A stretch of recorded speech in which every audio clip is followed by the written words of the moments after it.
Cuando el programa Apolo nos llevó a la Luna, nuestra perspectiva cambió para siempre. Roger, Zero G, and I feel fine. Capsule is turning around. Oh, that view is tremendous. Por primera vez, podíamos admirar a la Madre Tierra desde la distancia.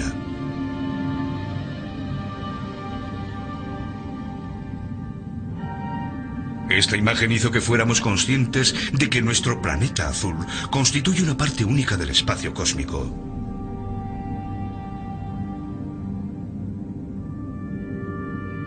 A medida que los telescopios nos permitieron extender nuestra visión más allá del sistema solar, empezamos a darnos cuenta de que nuestro mundo es una parte más de una tormentosa y creativa galaxia.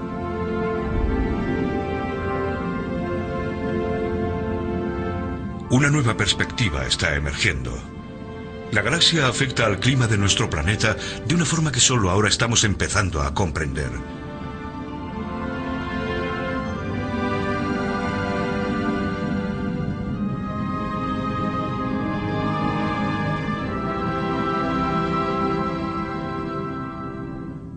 El astrofísico danés Henrik Svesmark lleva más de una década trabajando en una nueva teoría sobre el clima.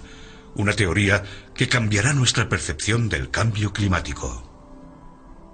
Los procesos que tienen lugar en nuestro universo, desde las estrellas que explotan a los cambios dramáticos que experimenta la actividad solar, nos están afectando mucho más directamente de lo que jamás hubiéramos imaginado.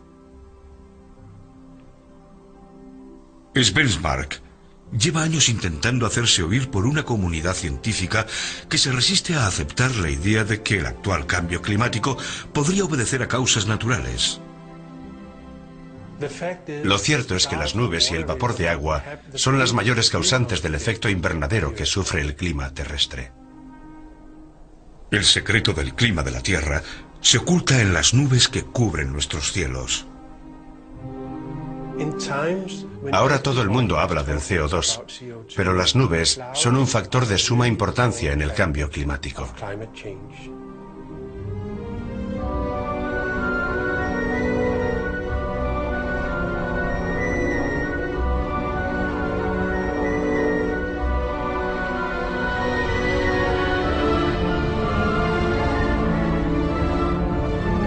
El misterio de las nubes.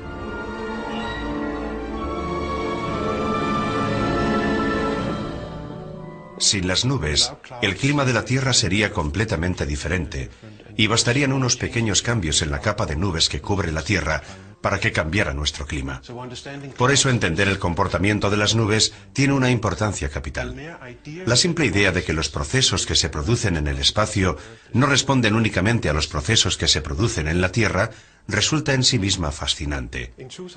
En 2005 encontramos pruebas experimentales de que el Sol y la galaxia afectan directamente al clima de la Tierra, pero por algún motivo ninguna revista científica quiso publicarlas. Fue una gran decepción para mí y para mi equipo.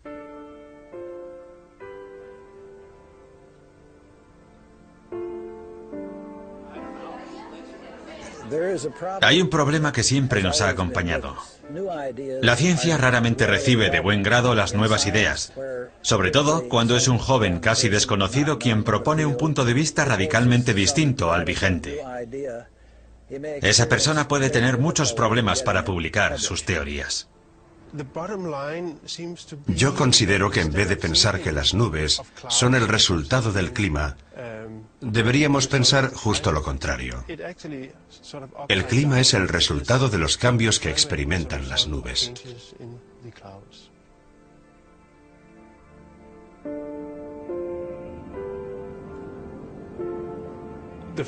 La primera vez que fui consciente de la importancia que podían tener las nubes en el clima de la Tierra fue cuando mi jefe, Egil Friis Christensen, descubrió la existencia de una correlación entre la actividad solar y las temperaturas de la Tierra. La correlación era tan buena que no podía ser accidental. Y me sirvió para empezar a intentar comprender esa relación e intentar utilizar a las nubes como parte de esa explicación.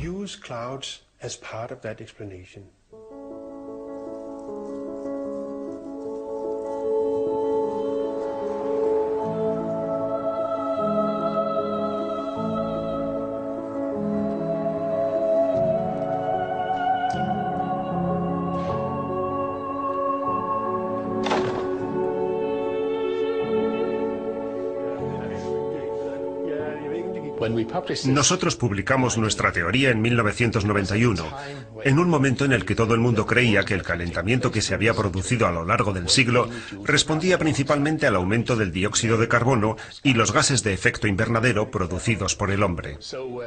Por eso, cuando la comunidad científica vio esa correlación perfecta entre los cambios en la actividad magnética solar y las temperaturas, se llevó una gran sorpresa.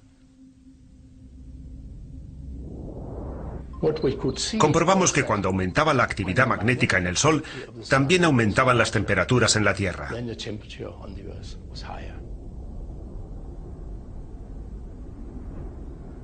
Nadie podía explicar cuál era el mecanismo causante de esa correlación.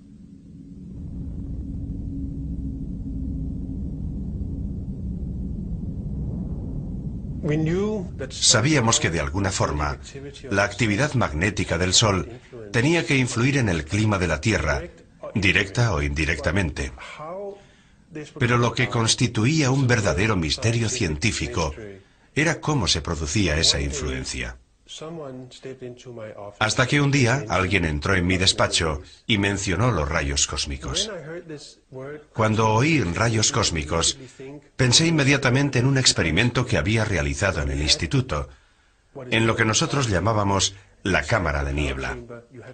Dentro de la cámara de niebla teníamos un aire supersaturado de agua, y cuando entraban las partículas de rayos cósmicos se formaba una hilera de pequeñas gotitas, una especie de nube en miniatura. Con esa imagen en mente pensé, ¿y si los rayos cósmicos son los responsables de la formación de las nubes? ¿Y si el Sol, con su campo magnético, es capaz de cambiar la capa de nubes de la Tierra? Eso explicaría perfectamente el hecho de que el Sol pudiera ser el responsable del clima por medio de las nubes que vemos en el cielo.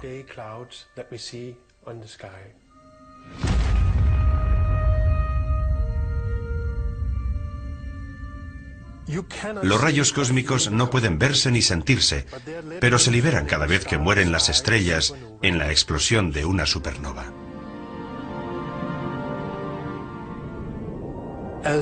Las partículas atómicas, cargadas con una gran cantidad de energía, recorren la galaxia casi a la velocidad de la luz.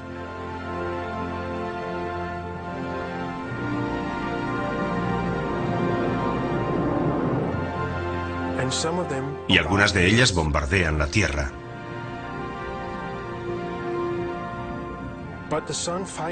Pero el Sol lucha contra los rayos cósmicos y controla el número de ellos que llegan a la atmósfera.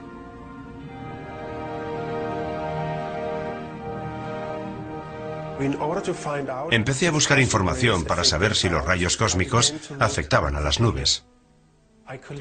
Recopilé información recogida por los satélites sobre la variación de las nubes en la atmósfera y la comparé con las variaciones en la intensidad de los rayos cósmicos.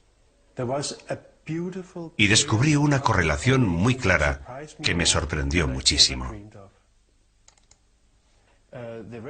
La curva roja representa a los rayos cósmicos y, como se ve, la variación es significativa. La curva azul representa la capa de nubes. Esto significa que los rayos cósmicos afectan al clima de la Tierra. Y esa es una idea fascinante porque quiere decir que lo que ocurre en el espacio nos afecta de manera muy directa. Los campos magnéticos provenientes del Sol se han duplicado en los últimos 100 años. Como resultado, cada vez han llegado menos rayos cósmicos a la atmósfera y se han formado menos nubes.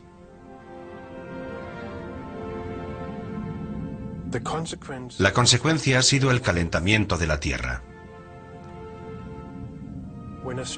Cuando el Sol libera un campo magnético fuerte, llegan menos rayos cósmicos a la Tierra. Y eso significa que hay menos nubes para refrescar el ambiente. Pero un Sol perezoso con un campo magnético más débil deja que lleguen más rayos cósmicos de las estrellas, con lo que aumenta la formación de nubes. Así es como el Sol y las estrellas controlan la formación de nubes en la Tierra. El profesor Svensmark, desde Dinamarca, sugirió que el efecto de los rayos cósmicos era muy importante. Se basó en la gran correlación existente entre la capa de nubes de la Tierra y la intensidad de los rayos cósmicos. La magnitud del efecto, si su teoría es correcta, indicaría que ese efecto es tan poderoso como el actual efecto invernadero o la variación del brillo solar. Naturalmente, aún está por ver si ese efecto es válido, pero se trata de una contribución muy importante a este debate que merece ser investigada cuidadosamente.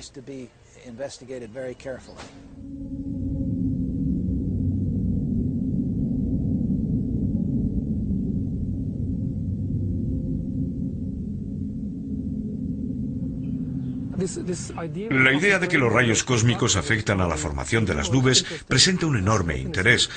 Tras realizar varios experimentos en Dinamarca, han descubierto una correlación muy buena entre las nubes y la modulación de los rayos cósmicos que hemos estado midiendo en los últimos 50 años.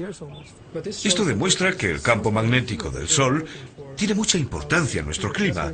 Es una teoría que permite explicar cómo ha cambiado el Sol a largo plazo. Sabemos que el campo magnético del Sol ha aumentado y también que el Sol es cada vez más activo. En los últimos 100 años la actividad del Sol se ha multiplicado por 2. Creo que si el trabajo de Svensmark se confirma, si está en lo cierto, su teoría tendrá un gran efecto en el debate sobre el cambio climático, porque las nubes tienen una gran influencia en el cambio climático y en atrapar o eliminar la radiación.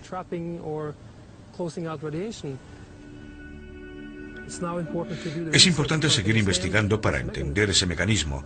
Por eso creo que debemos tomarnos esta teoría muy en serio e intentar entender este mecanismo.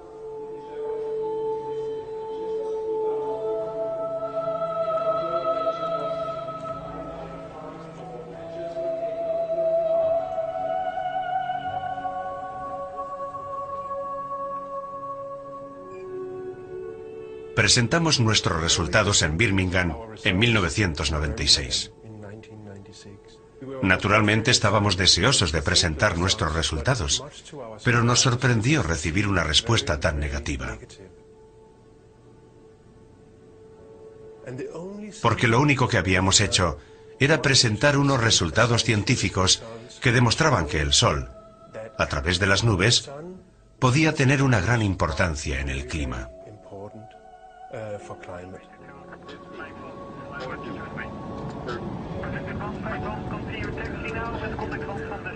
Naturalmente hubo una reacción del panel internacional sobre el cambio climático, el panel de la ONU.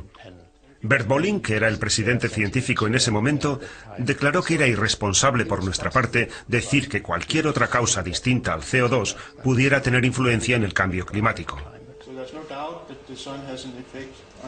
No hay duda de que el Sol afecta al clima,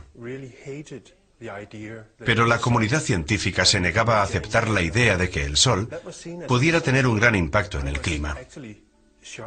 La idea fue considerada un desastre. Las respuestas que tuvimos llegaron a asombrarme.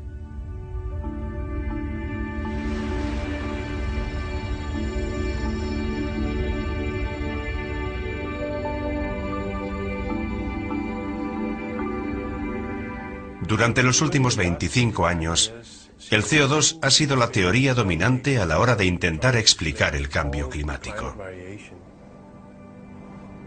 Sin embargo, si estudiamos la historia del clima, veremos que no hay ninguna duda de que el Sol ha tenido una importancia extraordinaria. Eso es algo que no podemos ignorar. Estamos en el Mar Muerto. Ahora vamos a un lugar llamado Nahal Perashin, uno de los mejores puntos de esta zona para observar las variaciones climáticas.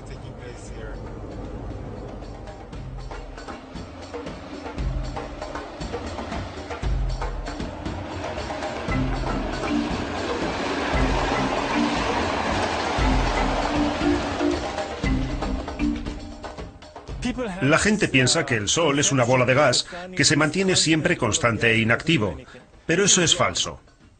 En realidad, a veces el Sol puede ser muy activo. Es la actividad solar, la naturaleza dinámica de la actividad solar, lo que afecta a los vientos solares y a los rayos cósmicos, y lo que en última instancia afecta al clima de la Tierra.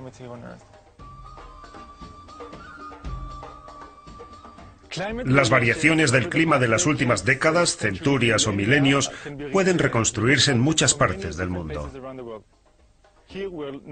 Ahora estamos en el Mar Muerto. Hace 20.000 años el nivel de las aguas era más alto que en la actualidad. El agua llegaba a una altura mucho más alta de la que estamos ahora. Y todos los años se han ido formando depósitos en el lecho del lago. Aquí podemos ver esos depósitos anuales. En invierno se depositan los depósitos oscuros y en verano se depositan los brillantes. Y el ratio de las bandas oscuras y brillantes nos cuenta la historia climática. Nos dice cómo ha variado aquí el clima a lo largo de los años. En esta escala temporal, a lo largo de siglos y milenios, podemos reconstruir lo que ha estado haciendo el Sol por medio de isótopos cosmogénicos como el carbono 14. Lo interesante es que el carbono 14 se forma directamente a partir de los rayos cósmicos. Y estos resultados, y otros recogidos en otras partes del mundo, nos indican que el Sol está afectando al clima.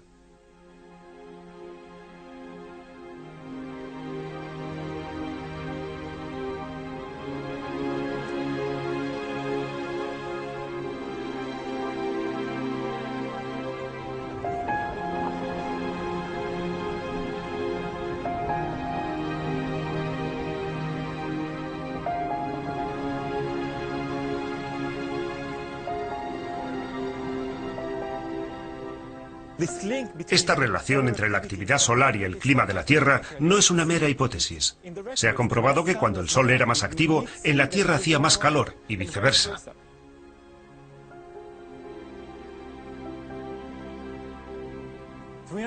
Hace 300 años, por ejemplo, el Sol no era muy activo y tuvimos la llamada pequeña edad de hielo, un periodo de enfriamiento global. Hace 1000 años el Sol estuvo activo, tan activo como en la actualidad, y vivimos un periodo de calentamiento global. Los vikingos pudieron recorrer toda Groenlandia porque las costas del norte de Groenlandia no estaban heladas.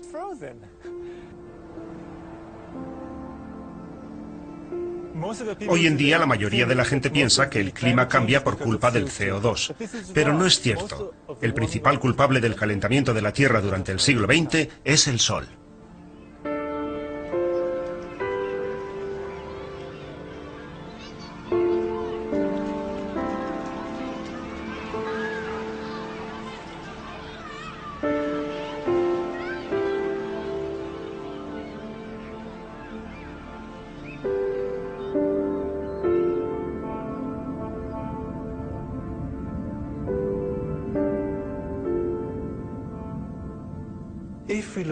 Si contemplamos la Tierra desde el espacio, veremos que entre el 60 y el 70% de su superficie está cubierta por nubes. Cuanto más rayos cósmicos lleguen, más nubes tendremos. Y al contrario, cuanto menos rayos cósmicos lleguen, menos nubes tendremos. En vez de pensar en las nubes como un resultado del clima, debemos pensar que el clima es el resultado de la acción de las nubes, porque las nubes reciben sus órdenes de las estrellas.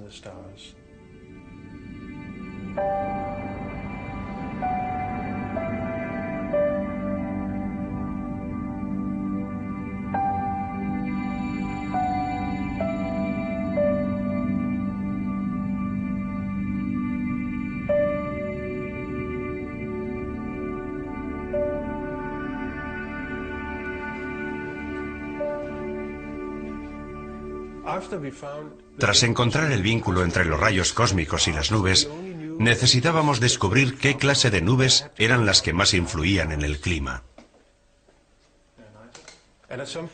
En algún momento fue posible, gracias a unos datos nuevos que recogimos, investigar cómo eran esas nubes. En aquel momento conté con la ayuda de Nigel Marsh. Él me ayudó a analizar esos datos.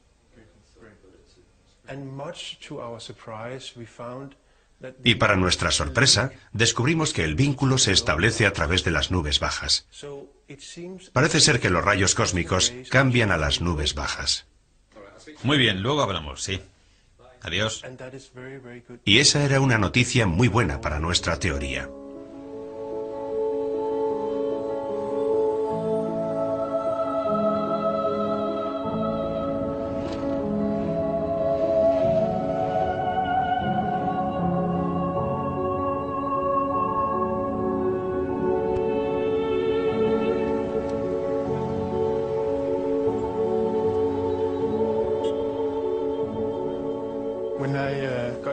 Cuando recibí este resultado comprobé que la correlación era mucho mejor de lo que yo había esperado.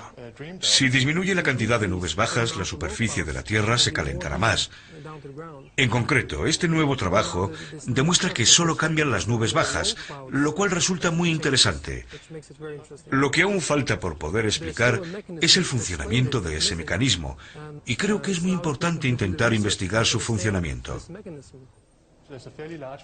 Una fracción bastante grande de nubes bajas es la responsable de una gran parte del enfriamiento provocado por esas nubes.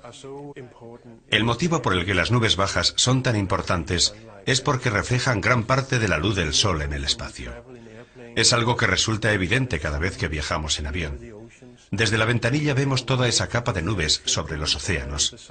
Son blancas porque reflejan la luz del sol al espacio. Lo cierto es que si cambiamos la cantidad de nubes bajas existente, cambiamos también la cantidad de energía que recibe la superficie de la Tierra. Eso significa que las nubes bajas ejercen un poderoso efecto de refrigeración sobre el clima de la Tierra. Por eso, cuantas más nubes bajas haya, más frío será el clima. Si hay menos rayos cósmicos, habrá menos nubes bajas y hará más calor en la Tierra. ¿Te refieres a los datos del proyecto ISCCP? Sí. Lo que hemos estado analizando han sido los infrarrojos. Es interesante. La primera vez que oí hablar del trabajo de Henrik Svensmark, nos interesó estudiar cuál es el origen de los aerosoles, que son unas partículas muy pequeñas suspendidas en la atmósfera de la Tierra. Ese tema nos interesaba porque es muy importante, puesto que todas las nubes se forman a partir de las partículas de aerosoles que hay en la atmósfera. El satélite está mirando un parámetro específico. A partir del trabajo que hemos realizado, hemos descubierto que los rayos galáctico-cósmicos son capaces de modular los aerosoles, o esas pequeñas partículas en la parte inferior de la atmósfera. De hecho, podemos demostrar que los aerosoles producidos por rayos galáctico-cósmicos se modulan de forma significativa en la capa inferior de estas nubes que producen un efecto refrigerante en la Tierra. Lo que todavía no sabemos exactamente es cómo y por qué se forman.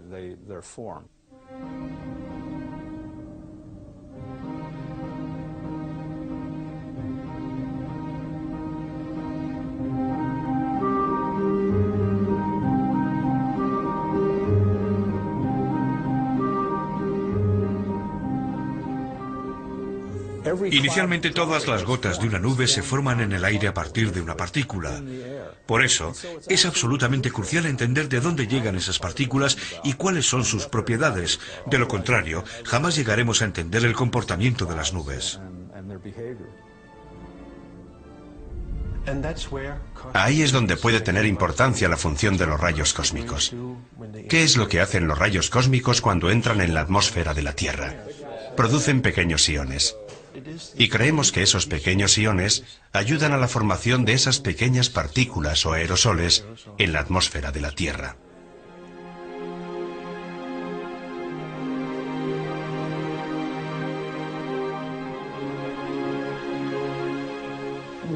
La mayoría de la gente piensa que las nubes se forman a partir del agua que hay en la atmósfera.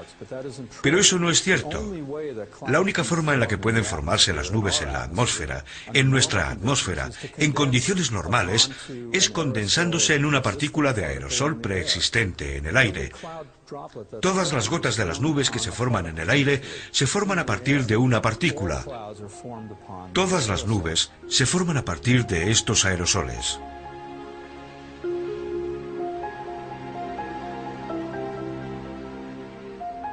Por eso es absolutamente crucial entender de dónde llegan esas partículas y cuáles son sus propiedades. De lo contrario, jamás llegaremos a entender el comportamiento de las nubes.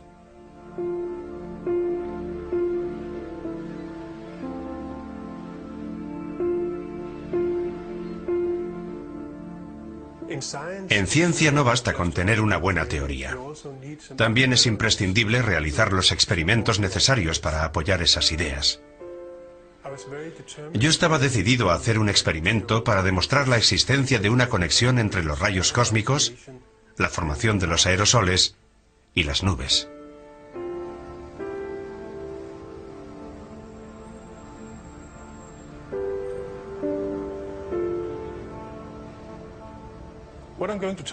Voy a hablar de los rayos cósmicos. Se trata de unas partículas cargadas de energía. Entran en la atmósfera de la Tierra y son mensurables. En este gráfico puede verse cómo en los momentos de máxima actividad solar no entran muchos rayos cósmicos en la atmósfera de la Tierra. Eso es debido a que el Sol tiene ahora un fuerte campo magnético. A las partículas procedentes del espacio galáctico les resulta muy difícil entrar en el sistema solar. Parece que existe una relación entre los cambios en la actividad solar y los cambios del clima. Por eso, lo que de verdad necesitamos son pruebas experimentales que puedan responder sí o no a la pregunta de si existe esa relación y que puedan explicarnos cómo funciona. Y tenemos la suerte de que parece que ese experimento se va a llevar a cabo. Me gustaría decir que el experimento está mal concebido y demuestra una total falta del conocimiento más elemental sobre el comportamiento de las nubes. Lo mires por donde lo mires, es un experimento equivocado que no nos dice nada sobre lo que ocurre en la atmósfera. Estoy en completo desacuerdo con usted, pero debo decir que los científicos que participan en el experimento son expertos en aerosoles y química atmosférica y saben lo que hacen. Sé que ellos no estarán de acuerdo con su punto de vista. Es cierto que hay distintos puntos de vista, pero debo decir que está usted adoptando una postura extremista.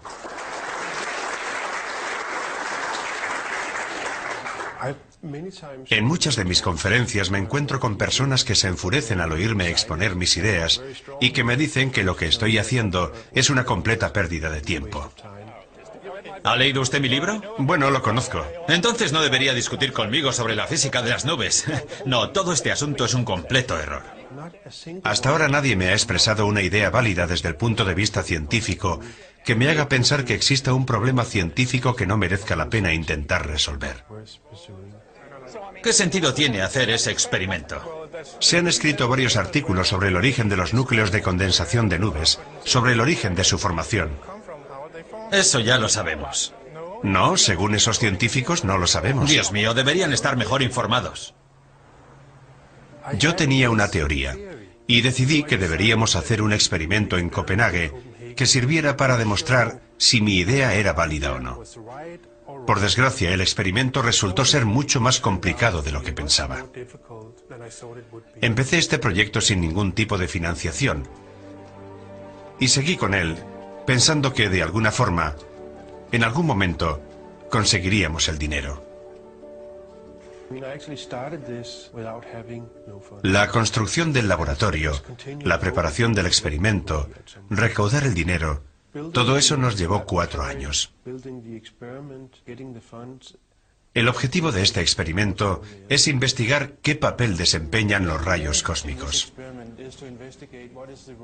Nuestra intención es repetir los procesos que tienen lugar en la atmósfera real. Por eso esta cámara está construida de forma que estamos en disposición de controlar los iones que están en su interior, lo que nos permitirá revelar por primera vez la importancia que tienen los iones en la formación de nuevos aerosoles y, en última instancia, las nuevas nubes. La idea que nos ha impulsado a llevar a cabo este experimento es intentar conocer el fundamento de esta relación entre la actividad solar y el clima de la Tierra. Toda la agitación política que rodea al calentamiento global es irrelevante desde el punto de vista científico. Y el experimento que estamos haciendo es muy necesario porque mejorará nuestra comprensión de uno de los procesos más importantes que tienen lugar en nuestra atmósfera, la formación de las nubes.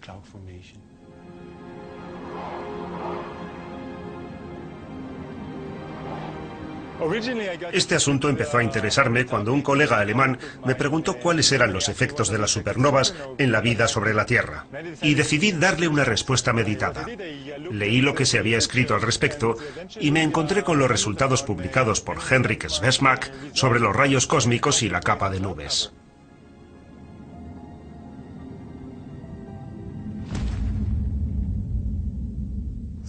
Y me di cuenta de que si esa hipótesis es correcta y los rayos cósmicos afectan a la capa de nubes y al clima, eso significaría que las variaciones que no se originan en el Sol, las variaciones que se originan en toda la Vía Láctea, también afectarían al clima de la Tierra. A mí me interesó la astronomía desde niño, por eso me hice astrónomo. Y desde niño me impresionó el hecho de que puedes salir una noche, en completa oscuridad, y ver la Vía Láctea, esa hermosa galaxia a la cual pertenecemos. Es la galaxia en la que vivimos. Es parte de nosotros, y lo que ocurre en ella nos afecta. Afecta al clima de la Tierra, y eso es algo que debemos tener en cuenta si queremos comprender las variaciones que ha experimentado el clima en el pasado.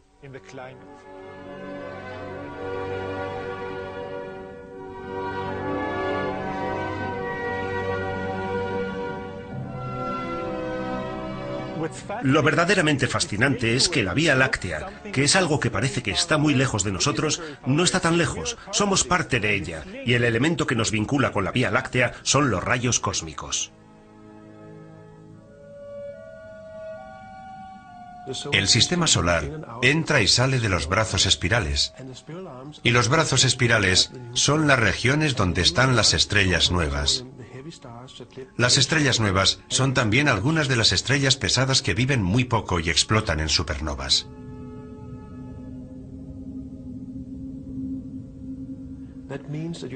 Eso significa que hay más rayos cósmicos en cuanto te adentras en los brazos espirales.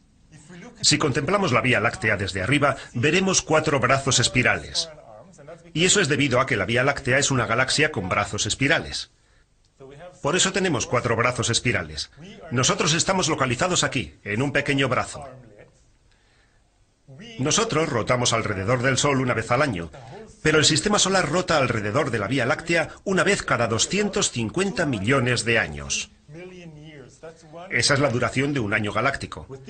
Eso significa que cada 150 millones de años pasamos a un brazo espiral distinto de la galaxia, donde el frío aumenta y la temperatura desciende entre 5 y 10 grados. Cuando estamos fuera de un brazo espiral hace más calor. Ahora estamos en este pequeño ramal, por lo que bajarán las temperaturas. Cuando entremos en un brazo espiral de la galaxia, aumentará el número de rayos cósmicos que lleguen a la Tierra. Aumentará tanto la ionización atmosférica como los núcleos de condensación de nubes, y por consiguiente, habrá más nubes de baja altitud. O para ser más precisos, habrá nubes de baja altitud más blancas que reflejan mejor los rayos de sol y refrescan la Tierra. En resumen, cuando entramos en un brazo espiral de la galaxia, debemos esperar que bajen las temperaturas.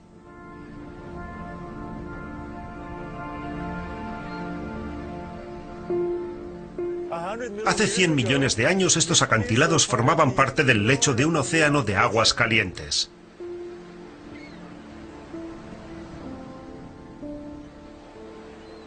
En aquel tiempo la Tierra estaba entre los brazos espirales de la galaxia.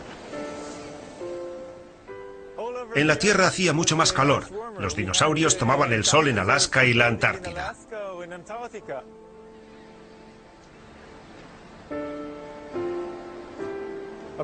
Hace unos 70 millones de años empezamos a aproximarnos y a entrar en el brazo espiral Sagitario. La Tierra quedó expuesta a un flujo mayor de rayos cósmicos debido a todas las estrellas que nos rodeaban. Ese aumento del flujo de rayos cósmicos fue el responsable de la formación de más nubes y del descenso de la temperatura en la Tierra.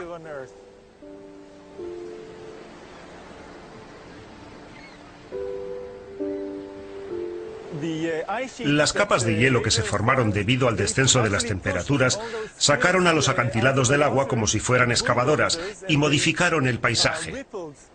Por eso estos acantilados son un buen ejemplo, por una parte del aumento de las temperaturas cuando se formaron los acantilados y por otra del descenso de las mismas, de las frías temperaturas que tenemos en estos momentos, que son las responsables de la verticalidad de estos acantilados. Puede que suene extraño hablar del efecto nevera que tenemos en la actualidad, pero si estudiamos la escala del tiempo, veremos que durante la mayor parte de la historia de la Tierra no existían las capas de hielo, y hoy las tenemos. Hace 450 millones de años hacía mucho frío en la Tierra. Sin embargo, en la atmósfera había 10 veces más CO2 que en la actualidad. Eso nos indica que el CO2 no ejerce una gran influencia en el clima, al menos no la ejerció en aquel tiempo. Cuando hablamos de cambios climáticos en estas escalas de tiempo, nos referimos a unos cambios climáticos que son mucho más dramáticos que cualquier cosa que hayamos visto a lo largo de nuestra historia.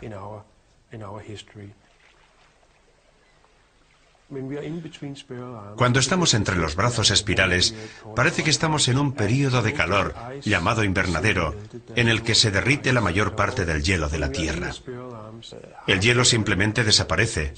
Cuando estamos en los brazos espirales, la mitad de la superficie de la Tierra queda cubierta de hielo, y los cambios que experimenta el clima son mucho más drásticos que cualquier cambio que hayamos visto últimamente. Durante los últimos 1000 millones de años, la Tierra ha pasado por periodos en los que hacía frío y periodos en los que hacía calor. Curiosamente, los periodos en los que hacía frío coinciden con los datos astronómicos que nos dicen cuándo deberíamos haber pasado por los brazos espirales de la galaxia. Un día me di cuenta de que era posible reconstruir el flujo de rayos cósmicos. Es algo que puede conseguirse por medio de estos meteoritos ferrosos, porque los meteoritos ferrosos, después de desprenderse de los asteroides, están expuestos a los rayos cósmicos y registran los rayos cósmicos en el sistema solar a lo largo de cientos de millones de años. Hemos descubierto que este flujo de rayos cósmicos cambia como sería de esperar respecto a los datos astronómicos con los que contamos, pero también cambia en sincronización exacta con las variaciones climáticas que pueden reconstruirse por medio de los datos geológicos.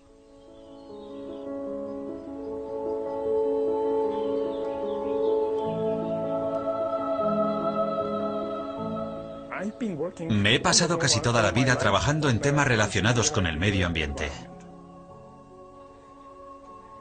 Y naturalmente uno de los problemas más importantes ha sido siempre saber cómo han cambiado el clima y la temperatura del agua marina. Hemos trabajado con fósiles como este, unos fósiles que reciben el nombre de braquiópodos. Estas conchas registran la temperatura que alcanzó el mar en otras épocas. Cuando se forman, registran la temperatura del agua marina porque conservan en su interior un átomo de oxígeno. Cuando mides esa proporción de oxígeno, puedes medir la temperatura del mar en tiempos remotos, lo que te permite conocer la temperatura de la Tierra y del clima. A partir de ahí hemos podido obtener los datos de las temperaturas del agua marina durante los últimos 500 millones de años. Cuando examiné la información, me di cuenta de que había algunas oscilaciones dentro de la tendencia general de la temperatura. Y esas oscilaciones encajaban bastante bien con lo que sabíamos basándonos en la geología de cuál era el clima en aquel tiempo. Trabajando en colaboración con otros científicos, hicimos un estudio estadístico y vimos que existía una especie de periodicidad de unos 140 millones de años en la que el clima pasaba del estado invernadero al estado nevera. Pensé que el motivo de esa periodicidad podía estar relacionado con el cielo, pero investigué el asunto y no pude encontrar nada.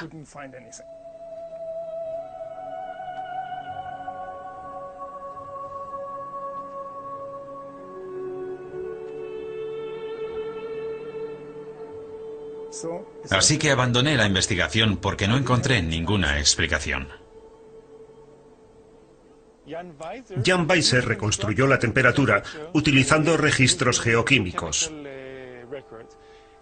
La diferencia entre esa reconstrucción y la que utilicé yo estriba en que Jan Weiser reconstruyó la temperatura, lo que significa que él sabía exactamente el calor y el frío que hacía.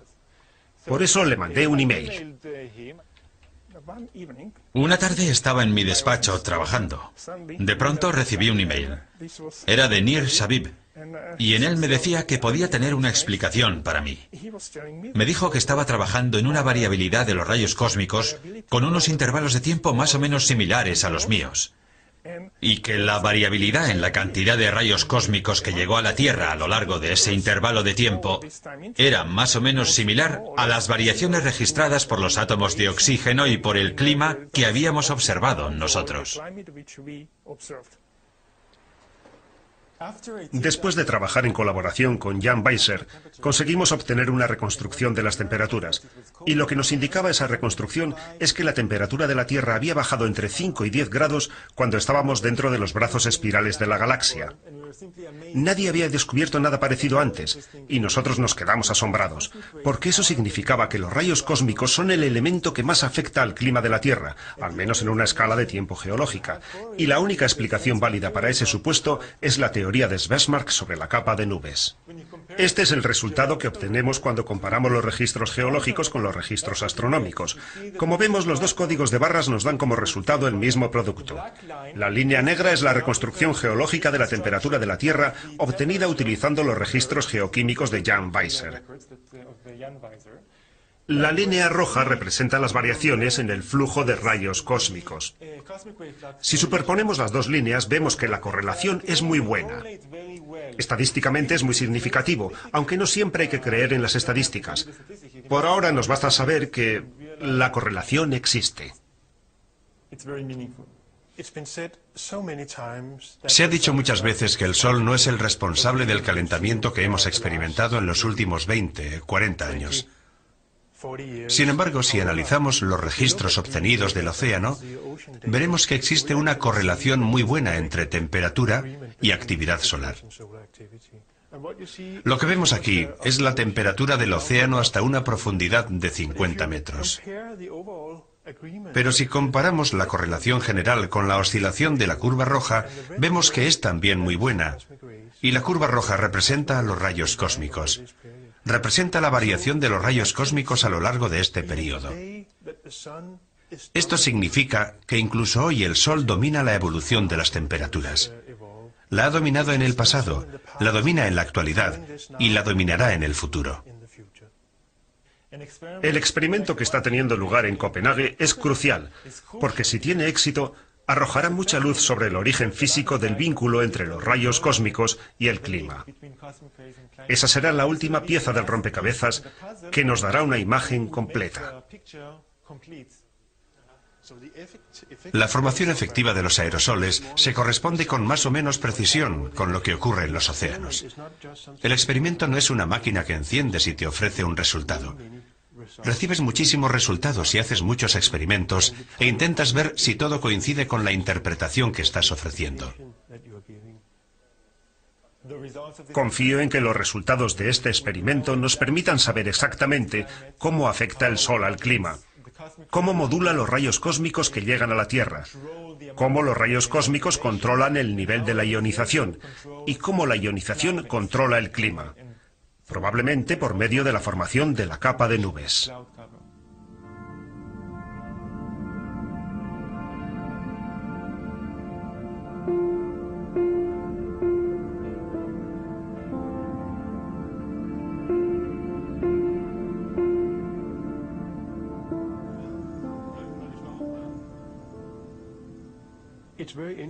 Lo bueno es que después de casi 8 años de trabajo, hemos llegado finalmente a una fase en la que intentamos interpretar estos experimentos.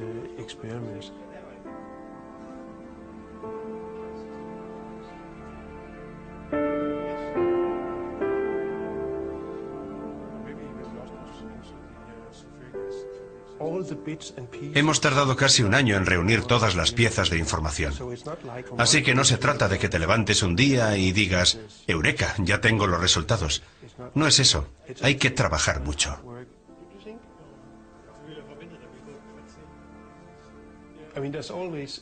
Siempre hay un elemento de incertidumbre cuando realizas un experimento, porque tienes que estar cuestionando constantemente si todo lo que estás haciendo está bien o mal. Pero hemos sido muy cuidadosos y hemos hecho muchas pruebas. Así que estoy verdaderamente convencido de que hemos encontrado un mecanismo muy importante. Y la sorpresa ha sido comprobar lo bien que funciona ese mecanismo. Es una lectura muy baja. Como ves, es 534 pdb. Es una lectura muy baja. Lo que descubrimos cuando provocamos un mayor flujo de rayos cósmicos es que producimos más aerosoles en la cámara. Eso significa que los rayos cósmicos están produciendo aerosoles. Y esos son los aerosoles responsables de la formación de las nubes en la atmósfera real.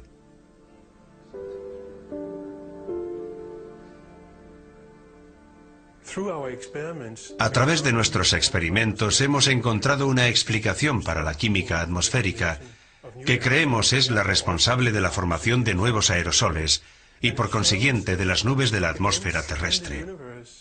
Lo que demuestra que lo que acontece en el universo afecta al clima de la Tierra en un grado desconocido hasta ahora.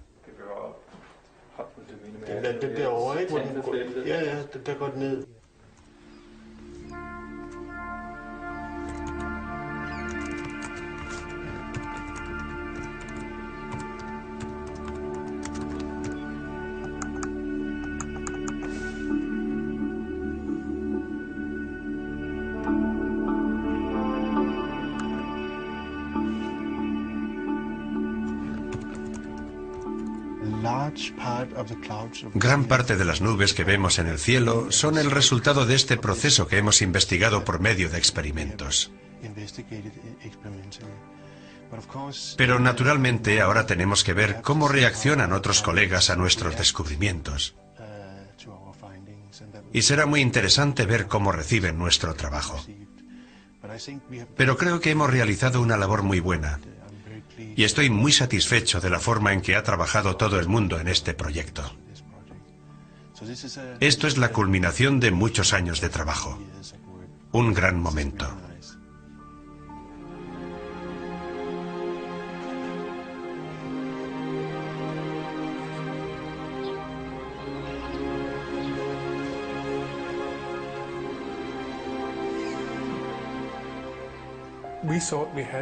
Creíamos que habíamos realizado un gran descubrimiento científico. Hemos descubierto cómo afectan los rayos cósmicos a la capa de nubes y, en consecuencia, al clima de la Tierra. Pero por motivos que desconocemos, no hemos conseguido que se publique nuestro trabajo. Creo que lo hemos enviado 4 veces a distintas revistas científicas y todavía no han publicado nuestros resultados. Henrik Svensmark y su equipo han conseguido unos resultados muy interesantes, y yo pensaba que los publicarían inmediatamente, o unos meses después de tenerlos. Pero tardaron 16 meses en publicarlos, y creo que el motivo es la reticencia de la comunidad científica en general, y en particular de quienes apoyan la teoría antropogénica del efecto invernadero, a aceptar la idea de que esta nueva teoría, que está basada en una gran cantidad de pruebas empíricas, está también respaldada por pruebas experimentales.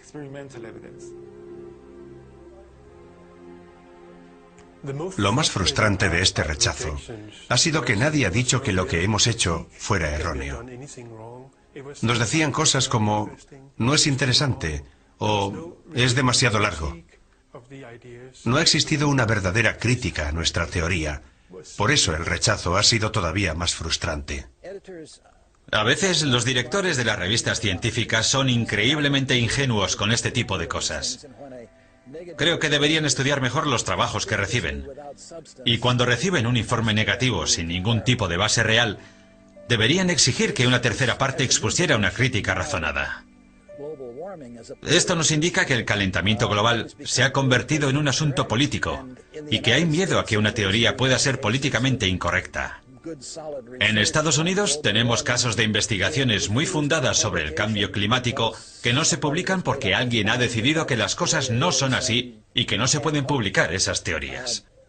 Creo que eso no solo es una desgracia para el autor, sino también para el país y el mundo en general, porque se trata de un problema que nos interesa solucionar para saber lo que tenemos que hacer.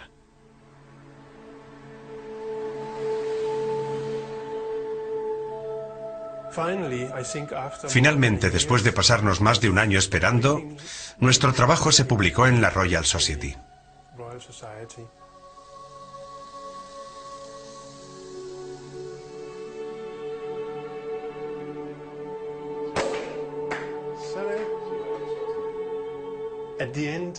Al final de este viaje puedo decir con gran confianza que hemos encontrado una solución muy válida al misterio de las nubes.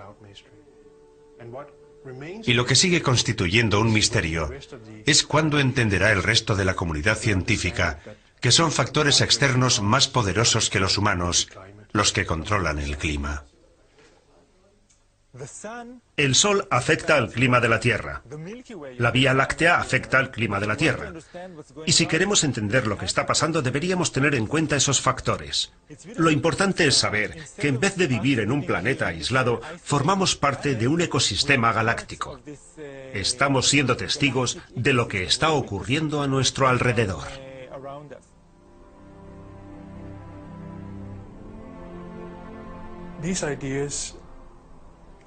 Estas ideas demuestran que la Tierra no es una pequeña isla flotando en el universo.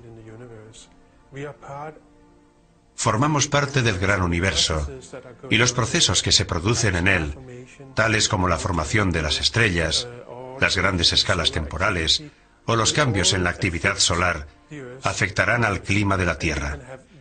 Y el clima de la Tierra puede experimentar grandes cambios debido a esos procesos.